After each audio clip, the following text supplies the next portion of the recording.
Your monthly subscription box from postflybox.com includes all the materials needed to tie a dozen flies, along with some extra goodies.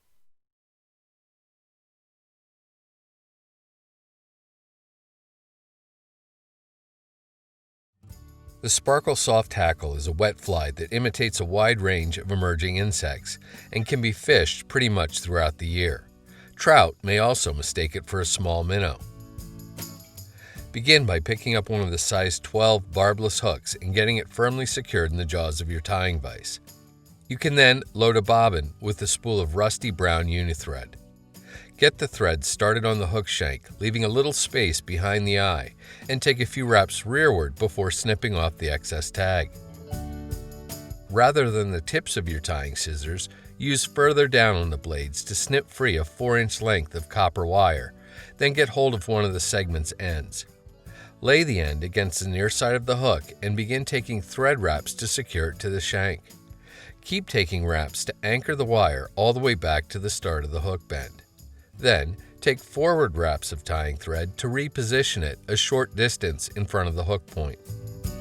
Pluck a fairly ample clump of the rusty brown dubbing free from the packet. Pull down on your bobbin to expose approximately 3 inches of tying thread.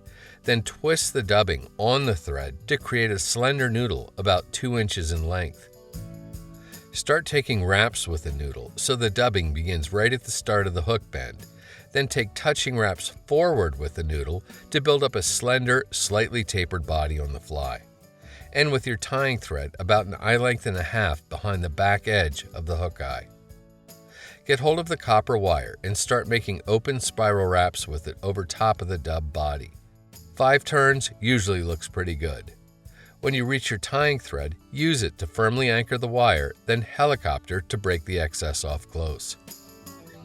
Now, pull a smaller clump of the shinier SST rusty brown dubbing free from the packet and use it to create a slender dubbing noodle on your tying thread, about half the length of the previous one. Take wraps with the noodle to cover up the end of the wire and any thread wraps that are showing. The idea is to end with bare tying thread a short distance behind the hook eye. A dyed mallard flank feather is used for the fly's soft hackle. Strip all the lower fuzzy and shorter fibers away from both sides of the stem. You want the fibers at the feather's tip to be pretty much straight across, like this. With the convex or shiny side of the feather facing you, lay it over top of the hook with the tips extending to the rear end of the body. While keeping this position, fold the fibers around the hook and take thread wraps to secure them. Twist the fibers with your thumb and index finger to get them to roughly encircle the hook shank. You can then lift the butt ends up and snip them off close at a shallow angle. Take a few more thread wraps to cover up the butt ends. Reach for your whip finish tool and use it to do a 5 or 6 turn whip finish, seat the knot well, and snip your tying thread free. A drop of head cement applied to the wraps will ensure they don't come unraveled. And that's the Sparkle Soft Hackle. It can be dead drifted, swung, or even retrieved with short little strips. There pretty much isn't a wrong way to fish this fly.